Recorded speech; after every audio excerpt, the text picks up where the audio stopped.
Students, आज की हमारी जो बायोलॉजी की क्लासेस है उसका सबसे इम्पोर्टेंट टॉपिक आप पढ़ने जा रहे हैं वो है पाचन तंत्र, जिसे हम कहते हैं डाइजेस्टिव सिस्टम। और जैसा कि आप जानते हैं कि डाइजेस्टिव सिस्टम एक बहुत ही इंटरेस्टिंग टॉपिक है, क्योंकि ये हमारी डाइट से, हमारे आहार से, हम क्या खाते हैं उससे संबंधित है।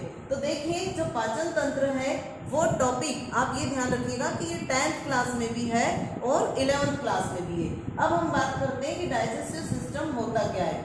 पाचन और पोषण, आपको दोनों में अंतर बताती हूँ मैं। हम दिन भर की दिनचर्या में जो भी भोज्य पदार्थ ग्रहण करते हैं, चाहे हम वो कार्बोहाइड्रेट के रूप में लें, विटामिन के रूप में लें या प्रोटीन्स के रूप में लें, उन पोषक पदार्थों को ग्रहण करना कहलाता है, वो हमारा पोषण है कि हम क्या ले रहे हैं पोषण में। लेकिन पाचन जो हमने लिया है उसको हम किस तरह से पूरी तरह पचाते हैं वो कहलाता है पाचन। और इसके लिए सिस्टम का होना जरूरी है। सिस्टम मतलब बहुत सारे अंगों का मिलकर, बहुत सारे ऑर्गन्स का मिलकर एक किसी प्रोसेस का बनना, एक सिस्टम का बनना। जैसे कंप्यूटर भी एक प्रकार का सिस्टम है, उसमें बहुत सारे सिस्टम्स काम करते हैं, बहुत सारे ऑर्गन्स काम करते हैं, कीबोर्ड होता है, उसमें माउस होता है। इसी तरह से डाइजेस्टिव सिस्टम में भी बहुत सारे ऑर्गन्स जो हैं वो पार्टिसिपेट करते हैं और उसके बाद ये पूरा सिस्टम काम करता है।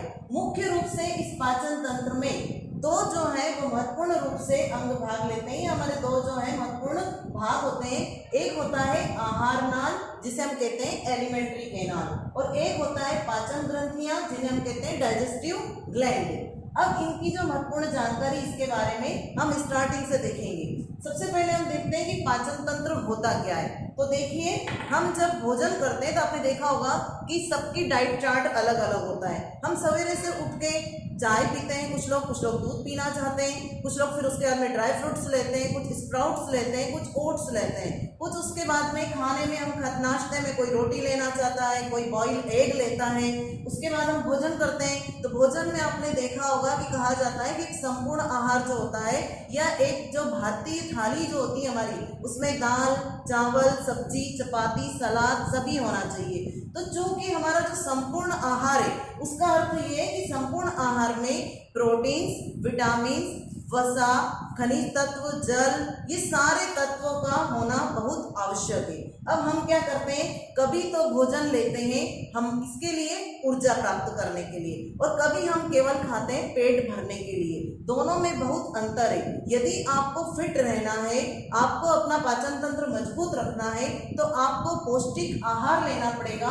और उस पौष्टिक आहार के लिए आपको कार्बोहाइड्रेट, प्रोटीन, विटामिन और वसा, साथ में आपको तरल पदार्थ, खनिज तत्व, ये सब आपकी डेली रूटीन में शामिल होना अत्यंत आवश्यक है। तो पाचन एक ऐसी क्रिया है जिससे हमको क्या होता है, एनर्जी मिलती है, ऊर्जा मिलती है, और हमारा शरीर दिन भर वर्कआउट करने के लिए प्रिपेयर होता है। तो सबसे पहले बात करते हैं हम डेफिनेशन की। पाचन एक भौतिक रासायनिक क्रिया है, फिजियोकेमिकल क्रिया, जिसके द्वारा भोजन में उपस्थित जटिल कार्बनिक पदार्थों को जलीय अपघटन द्वारा सरल पदार्थों में तोड़ा जा सकता है, जिससे इनका अवशोषण आहार नाल द्वारा किया जा सके। अब मैं आपको बताना चाहूंगी ये जो हमारा पाचन तंत्र है, इस पाचन तंत्र में इस मुख गुहा से लेकर ये पूरा, जब हम मुंह खोलते हैं इस तरह से करते हैं तो यहाँ पे आपको जो फुला हुआ दिखता है मुख, और गुहा मतलब खाली स्थान, तो इस मुख गुहा से लेकर पूरा अंदर तक पूरा पाचन तंत्र मौजूद होता है। इसमें कौन कौन से जो है अंग भाग लेते हैं वो सब आपको मैं भी डिटेल समझाऊंगी।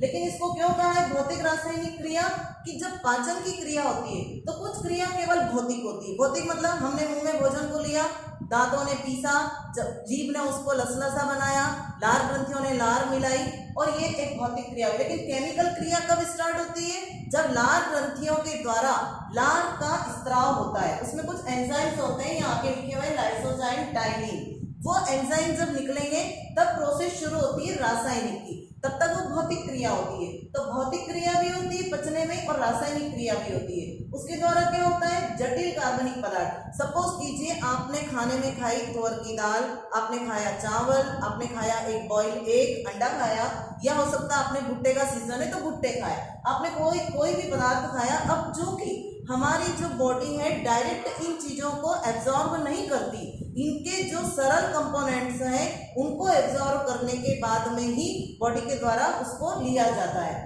तो सरल पदार्थ कैसे, जैसे सपोज कीजिए आपने भुट्टे के दाने खाए, मक्का के दाने खाए, मक्का में होता है स्टार्च, उस स्टार्च को ग्लूकोज में कन्वर्ट करना बहुत जरूरी है। जब तक वो ग्लूकोज में कन्वर्ट नहीं होगा हमारी छोटी आंत के द्वारा उसका अवशोषण नहीं किया जाएगा। कई लोग क्या करते हैं, जल्दी जल्दी में भूख लगी है, फटाफट आए, खाना खाया, 10 मिनट में खाया और जल्दी जल्दी चबाया नहीं उसको, तो कहते हैं कि जो काम दांतों को करना चाहिए अगर आपने वो नहीं किया तो वो काम आंतों को करना पड़ता है, और यदि आंतें वो काम करती है तो फिर बहुत ज्यादा आपको पेट की तकलीफ होने लगती है, आपका डाइजेस्टिव सिस्टम बिगड़ने लगता है। इसलिए कहा जाता है कि खाना हमेशा तसल्ली से खाना चाहिए, उसमें जल्दीबाजी नहीं करना चाहिए, पूरी तरह चबाएं, क्योंकि दांतों का अलग कार्य होता है, लार का अलग कार्य होता है। तो इसीलिए हमने जैसे ही भोजन को मुख में लिया वहाँ भौतिक रासायनिक क्रिया हुई और जटिल कार्बनिक पदार्थ थे। जैसे मैंने आपको एक एग्जाम्पल बताया, ऐसा एक और एग्जाम्पल बता रही हूँ, जैसे तुअर की दाल है,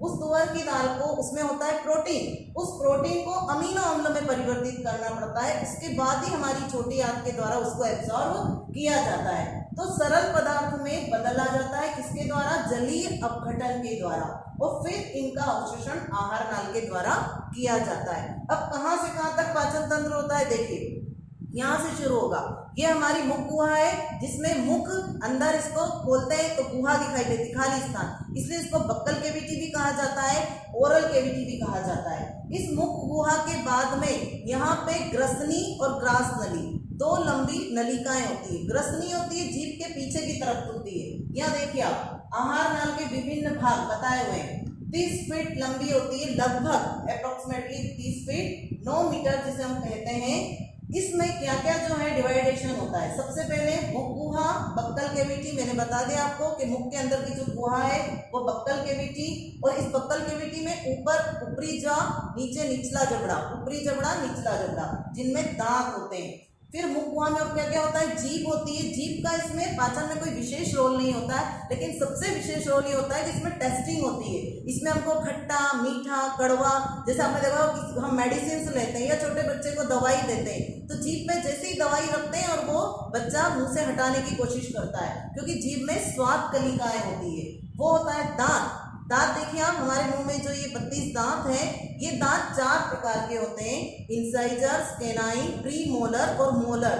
जो कि अभी हमारा जो कंसंट्रेशन होना चाहिए वो पाचन तंत्र पे होना चाहिए, दांत हुआ, लार ग्रंथियां हुई, ये सब इसमें टॉपिक हैं, पर चूंकि ये टॉपिक 10th का भी है और 11th का भी है, तो हम दूसरे टॉपिक की तरफ कंसंट्रेट करेंगे, तो हम इसको थोड़ा सा इससे भटक जाएंगे। तो हम अभी पाचन तंत्र पे कंसंट्रेट करें और समझें कि क्या क्या चीजें होती है। तो मुख गुहा बता दिया, मुख गुहा के बाद ग्रसनी, जो जीभ के पीछे से साइड से खुलती है, वो ग्रास नली, ग्रसनी होती है।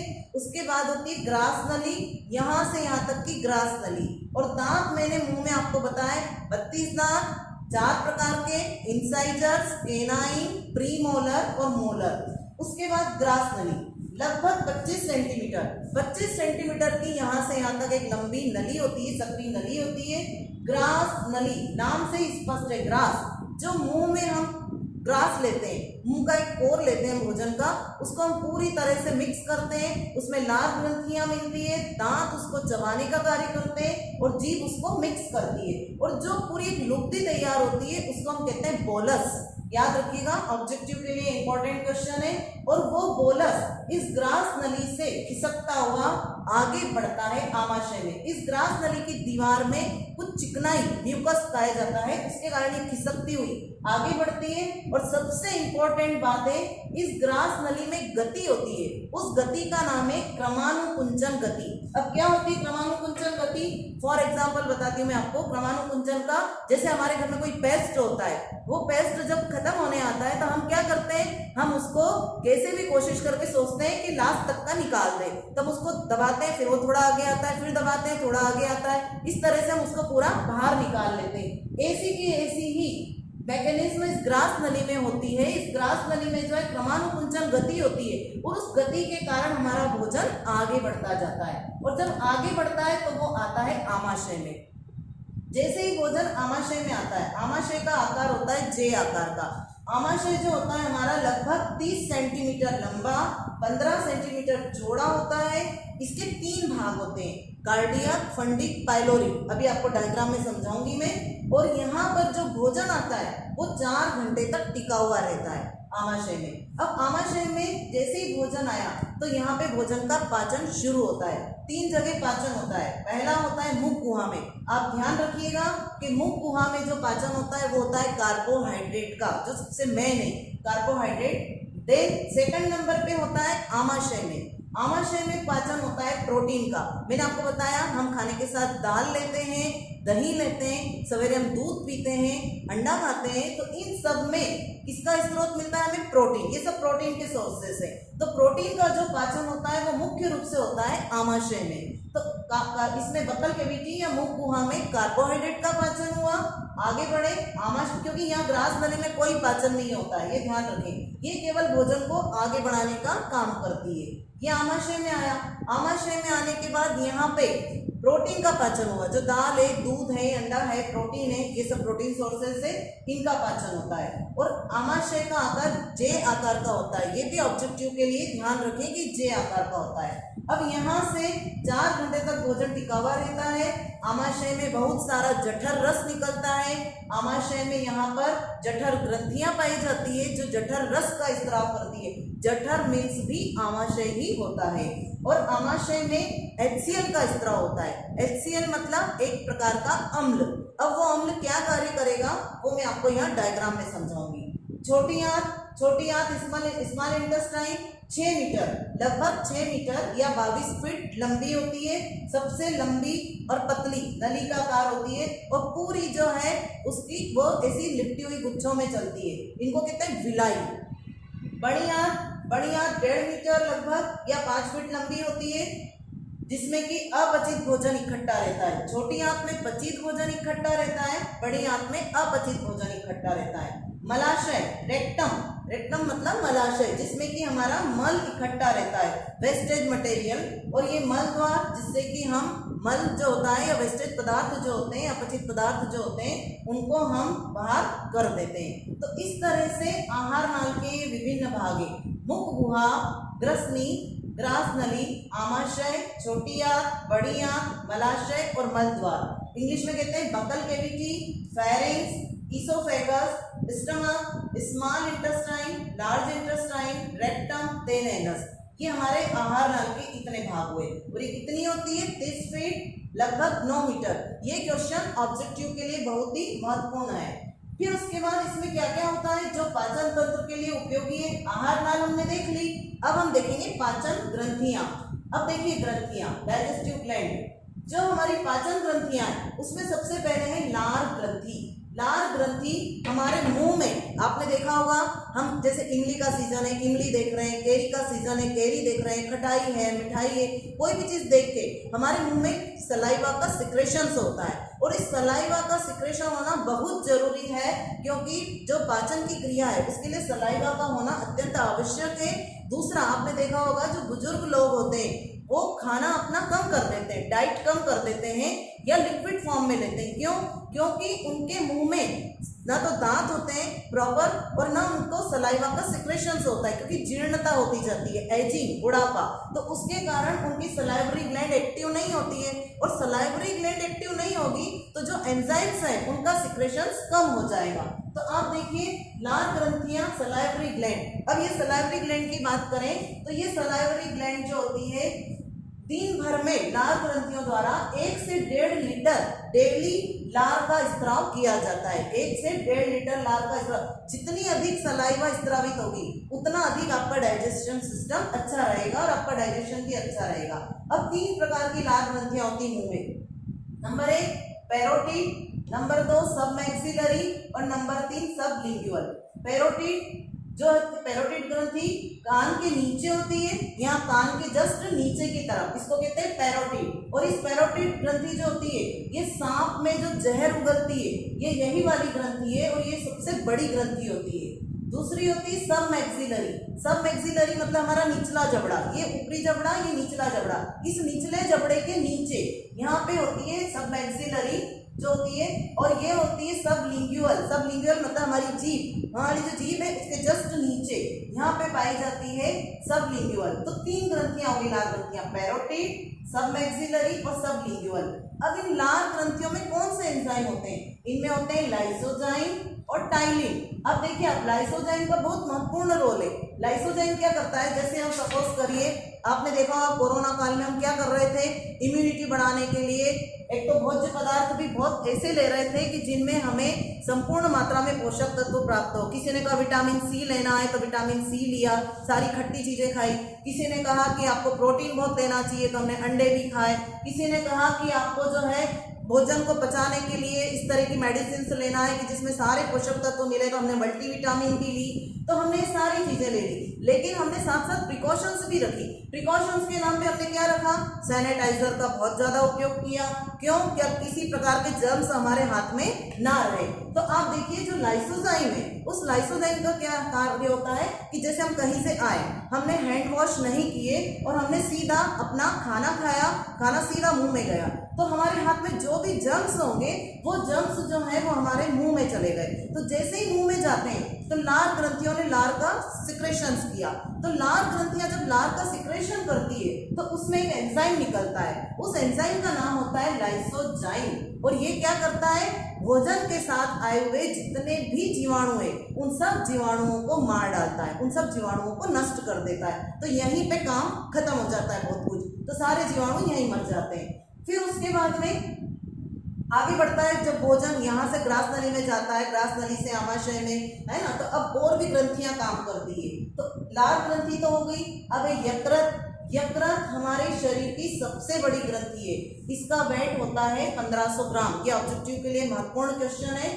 यकृत हमारे शरीर की सबसे बड़ी ग्रंथि है और इसका जो है 1500 ग्राम इसका वेट होता है। इससे बहुत सारे पाचक रस, पित्त रस, बहुत सारे एंजाइम्स का स्त्रावण होता है, सेक्रेशंस होता है। और पाचन तंत्र में लीवर की तो अत्यंत महत्वपूर्ण भूमिका है, क्योंकि लीवर आपका यदि सही रहा तो आपका पाचन तंत्र सही रहेगा। नेक्स्ट है पित्ताशय। ये पित्त रस का स्त्राव करता है, लीवर से ही अटैच रहता है बिल्कुल पास में, और पित्त रस का स्त्राव करता है। अग्नाशय, जिसे हम कहते हैं पैंक्रियास, एक पत्तीनुमा संरचना होती है, ये मिश्रित ग्रंथि होती है। देखिए ग्रंथियों का चैप्टर अलग है। अब आपको यदि इसमें डिटेल बताएंगे तो ये टॉपिक बहुत बड़ा होगा और इससे आप लिंक से हट जाएंगे, लेकिन फिर भी मैं बताना चाहूंगी ग्रंथियां ऐसी होती है कि एक तो डायरेक्ट नलिका द्वारा सीधे बॉडी में खुलती है, एक जो होती है एक डायरेक्ट खुलती है और एक नलिकाओं द्वारा खुलती है। 2 तरह की होती है, नलिका युक्त और नलिका विहीन। तो ये दोनों मिक्स है अग्नाशय। इनसे जो स्त्राव निकलता है ग्रंथियों से उन्हें हम कहते हैं हार्मोन। एक हार्मोन निकलता है अग्नाशय के द्वारा इंसुलिन, एक निकलता है ग्लूकेगान। बहुत ही महत्वपूर्ण है दोनों हार्मोन्स के नाम। इंसुलिन तो शायद मुझे लगता है सभी ने नाम सुना होगा। इंसुलिन हार्मोन जो हमारे शरीर में शर्करा के स्तर को कंट्रोल करके रखता है। यदि ये हार्मोन बनना बंद हो जाए या कम हो जाए तो जो बीमारी आपने सुनी है कि कोरोना काल में भी, जिससे इस बीमारी के द्वारा ही बहुत सारे पेशेंट जो है उन्होंने अपनी जान को गंवाया है, जान जो है उस जोखिम में पड़ी है उनकी। क्यों? क्योंकि ये इंसुलिन हार्मोन ऐसा हार्मोन है, इसका हमारी बॉडी में रेगुलर जो है बनना बहुत जरूरी है। इसकी कमी से हमको जो बीमारी होती है उसका नाम है डायबिटीज, जिसे हम कहते हैं शुगर की बीमारी, शक्कर की बीमारी, जो जनरली आमतौर पर सामान्य बीमारी में गिनी जाने लगी है। तो ये अग्नाशय के द्वारा स्रावित होने वाला इंसुलिन हार्मोन और ग्लूकेगान। क्या कार्य है इंसुलिन का?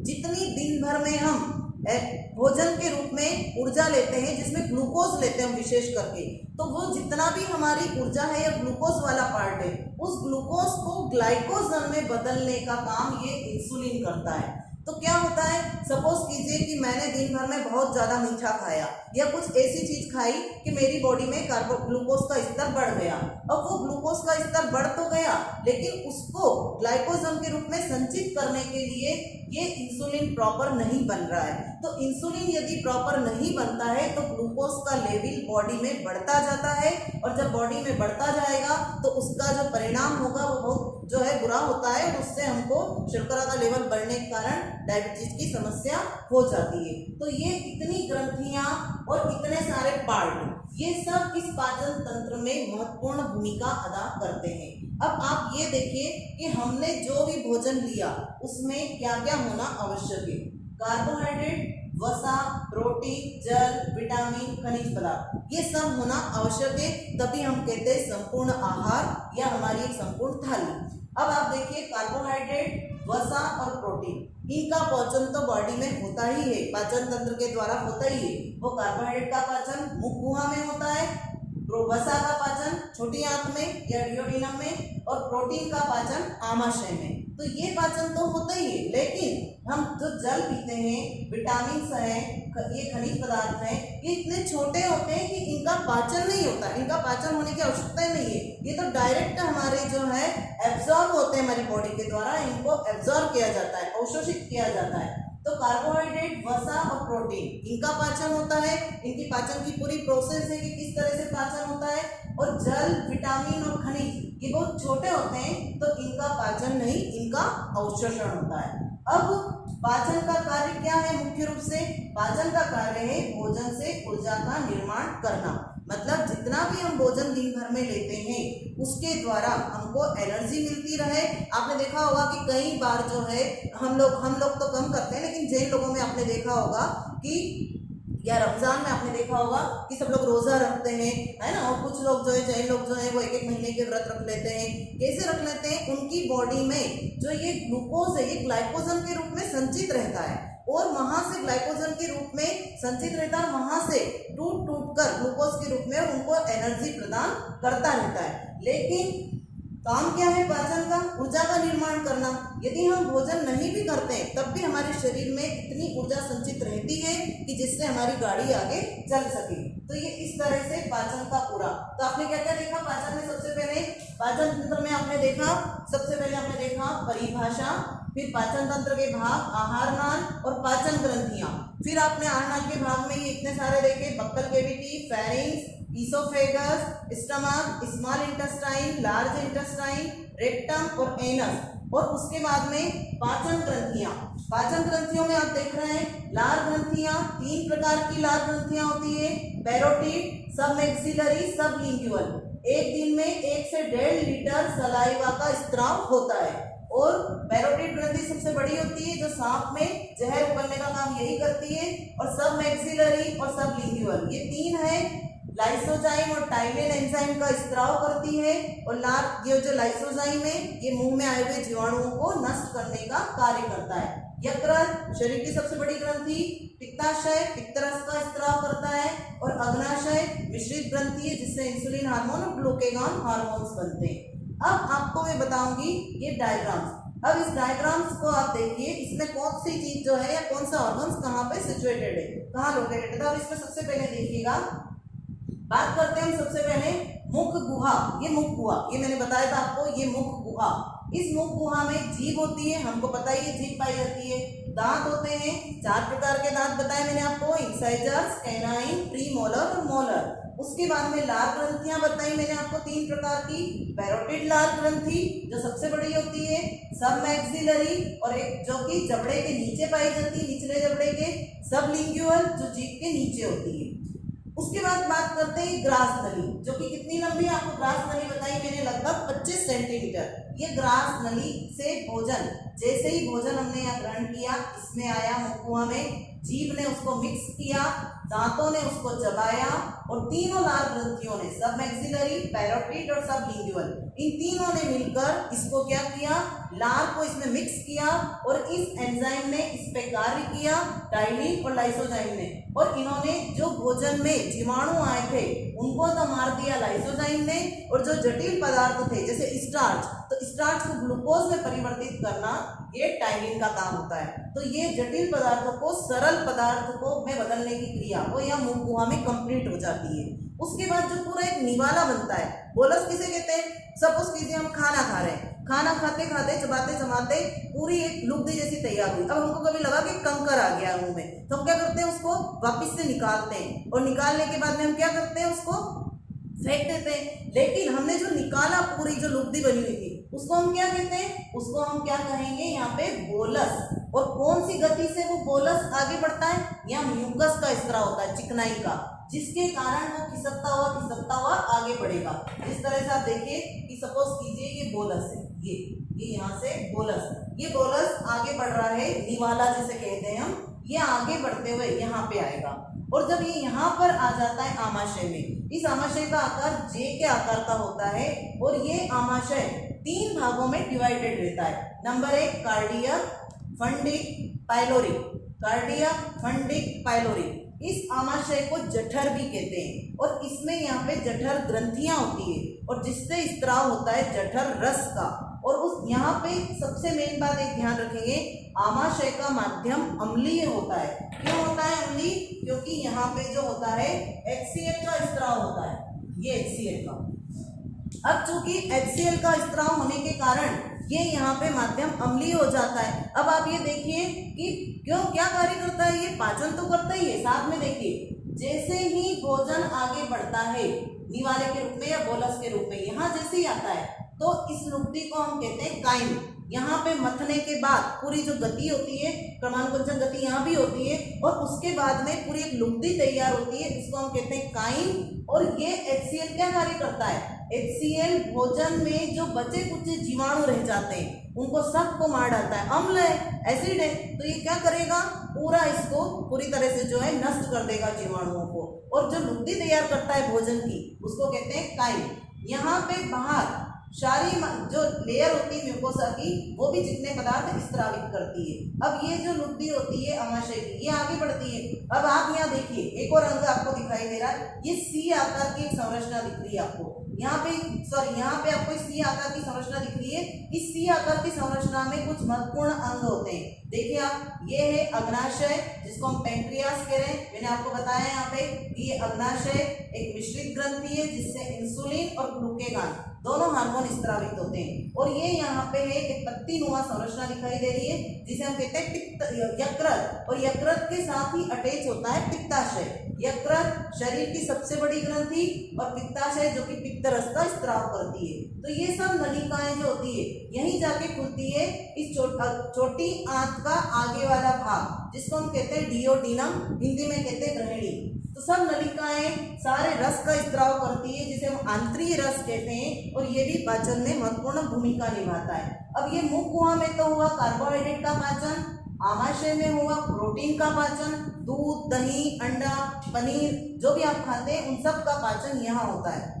और किसमें परिवर्तित होता है प्रोटीन, अमीनो अम्ल में। और उसके बाद में मेन जो है वो है वसा। वसा का पाचन होता है इस छोटी आंत के आगे वाले हिस्से में जिसको कहते हैं डियोडिनम। वसा मतलब रोटी में हम क्या लगा के खाते हैं, घी, दाल में क्या डालते हैं, घी, सब्जी किसमें बनती है, तेल। तो ये सब वसा युक्त पदार्थ चिकने, तो ये इनका पाचन डियोडिनम में होता है। अब क्या होता है कि पाचन की क्रिया जब पूर्ण हो जाती है तो उसके बाद में जो हमारा पचित पदार्थ है, जो सरल पदार्थ है, जटिल पदार्थों से जो सरल पदार्थ बने वो यहाँ पे ये छोटी आंत, जो ये छोटी आंत है इसकी लंबाई आपको बताइए कि छोटी आंत जो होती है 22 फीट लंबी होती है, पतली होती है लेकिन 22 फीट लंबी, ये इस तरीके से पूरी, ये विलाई कहलाते हैं। उंगली नुमा प्रवर्ध होते हैं इनमें, ये ऐसे ऐसे उंगली नुमा, ऐसे उंगली नुमा, जैसे एक पेन की रिफिल में जो स्प्रिंग्स होती है ना, जैसे छोटी सी दिखती है लेकिन उसको खोलो तो इतनी लंबी, तो ये भी ऐसी स्प्रिंग नुमा होती है पूरी पूरी छोटी आंत, लेकिन खोलेंगे तो कितनी लंबी होगी, 22 फीट लंबी। तो इस छोटी आंत में पचा हुआ भोजन अवशोषित हो जाता है, इसकी दीवारें पूरे पचे हुए भोजन को अवशोषित कर लेती है और बचे हुए भोजन मतलब जटिल पदार्थ को सरल पदार्थ के रूप में, और जो अपचित भोजन रहता है वो इस बड़ी आंत में इकट्ठा हो जाता है और बड़ी आंत से या मलाशय से होता हुआ इस गुदा द्वार से बाहर निकाल दिया जाता है। और यहाँ पे एक और जो है दिखाई दे रहा है आपको सीकम। सीकम जो है एक प्रकार का जो प्राणी जंतु ऐसे जो कि कच्ची जैसे हरी घास वगैरह खाते हैं, जो उनको सेल्यूलोज का पाचन करना पड़ता है, तो उनके लिए उपयोगी होता है सीकम। और एक होता है अपेंडिक्स। अपेंडिक्स हमारे शरीर का अवशेषीय अंग है, सबकी बॉडी में रहता है, किसी की बॉडी में थोड़ी ग्रोथ करी हुई रहती है, किसी की बॉडी में बिल्कुल अवशेषी के रूप में रहता है। ये अपचित भोजन के कण जो होते हैं जब इसमें फंस जाते हैं तो ये पूरी ऐसी ऊँगली नुमा मोटी फूल जाती है, और फूलने के कारण पेट में हमको दर्द होता है, तकलीफ होती है, और इसको ऑपरेशन करके इसको रिमूव करवाना पड़ता है। तो इस ये अपेंडिक्स या अवशेषी अंग इसका कोई विशेष रोल नहीं होता है। तो चूंकि आज हमने देखा यहाँ पर पाचन तंत्र के मुख्य भाग आहार नाल, पाचन ग्रंथियां, फिर पाचन क्या होता है, इसके मुख्य भाग मुख गुहा, ग्रसनी, ग्रासनली, आमाशय, छोटी आंत, बड़ी आंत, मलाशय, मलद्वार, और पाचन ग्रंथियों में हम देख रहे हैं लाल ग्रंथियां, यकृत, पित्ताशय, अग्नाशय, और जो है इसके पाचन तंत्र का डायग्राम, इसमें जो जो ये पोर्शंस होते हैं ये सारे बताए हुए हैं। अब चूंकि ये किस तरह से प्रोसेस होती है ना, किस तरह से इसका पाचन होता है, ये एक लंबी प्रोसेस है।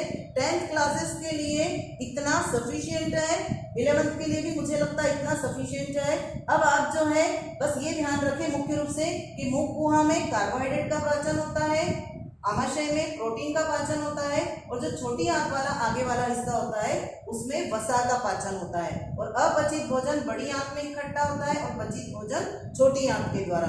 अब इसके यदि कोई जो है सरल पदार्थ किस तरह से बदलते हैं जटिल पदार्थ से, उसको मैं आगे की जो आपका पार्ट इसका पाचन का सेकंड पार्ट है उसमें समझाने का प्रयास करूंगी, और डायग्राम्स किस तरह से बच्चे ड्रॉ करें उसको मैं आपको अगले उसमें जो है बताने का प्रयास करूंगी। तो आप जो है इसको समझें, पढ़ें, आगे की जो वीडियो है उसको भी देखने का प्रयास करें, और यदि आपको ये समझ में आता है तो इसको आप जो है मेरी इस वीडियो को जो है और जो चैनल है मेरा उसको जरूर लाइक करें, शेयर करें और सब्सक्राइब करें, क्योंकि आप करेंगे तभी, सब्सक्राइब करेंगे तभी आपको आगे की वीडियो की नोटिफिकेशंस मिलेगी। अब आप ये देखिए हमारे विद्यालय के जो बच्चे हैं शासकीय बालक उमावि क्रमांक 2 के, उन विद्यार्थियों के द्वारा ये चार्ट या मॉडल जो भी आप कहें वो बनाया गया है, और इसमें आप देखिए उन्होंने वही मुख गुहा, और मुख गुहा के बाद में ये यहाँ पे ग्रास नली, और ग्रास नली के बाद में चूंकि ये उसने लंग्स भी बना दिए, यहाँ इसका कोई रोल नहीं होता है, ये फेफड़े हैं दोनों हमारे। अब ये ग्रास नली लेकिन होते ही यही है सिचुएशन। ये यहाँ से आमाशय, आमाशय के बाद ये सी आकार की संरचना, ये यहाँ पे आप देखिए अग्नाशय, और ये यहाँ पे आप देखिए ये यहाँ पे आपको दिखाई दे रहा है पित्ताशय, और ये यहाँ पे लीवर, यकृत, और ये जो है बड़ी आंत, और बड़ी आंत के बाद में ये छोटी आंत जो कि 22 फीट लंबी होती है। आप इसको देख रहे हैं छोटी आंत ये आपको इस तरह से दिखाई दे रही है, और ये यहाँ पे जो है गुदा द्वार। फिर से देख लीजिए मुख गुहा, और फिर ये यहाँ पे ग्रास नली, ये यहाँ पे आमाशय, ये यहाँ पे छोटी आंत का आगे वाला हिस्सा जिसे हम कहते हैं डियोडिनम, ये यहाँ पे अग्नाशय, ये यहाँ पे जो है पित्ताशय, यहाँ लीवर शरीर की सबसे बड़ी ग्रंथि जिसे हम कहते हैं यकृत, ये बड़ी आंत, और उसके बाद में ये यहाँ पे पूरी 22 फीट लंबी छोटी आंत, ये पूरी बड़ी आंत, और ये अंतिम हिस्सा इसका मलद्वार, एनस, गुदा द्वार जिसे हम कहते हैं मलाशय, और मलाशय के बाद यहाँ पे मलद्वार जिसे हम कहते हैं। तो ये जो है हमारे विद्यालय के विद्यार्थियों द्वारा ही बनाया गया है। आपने जो मेरी वीडियो देखी उसके लिए थैंक यू।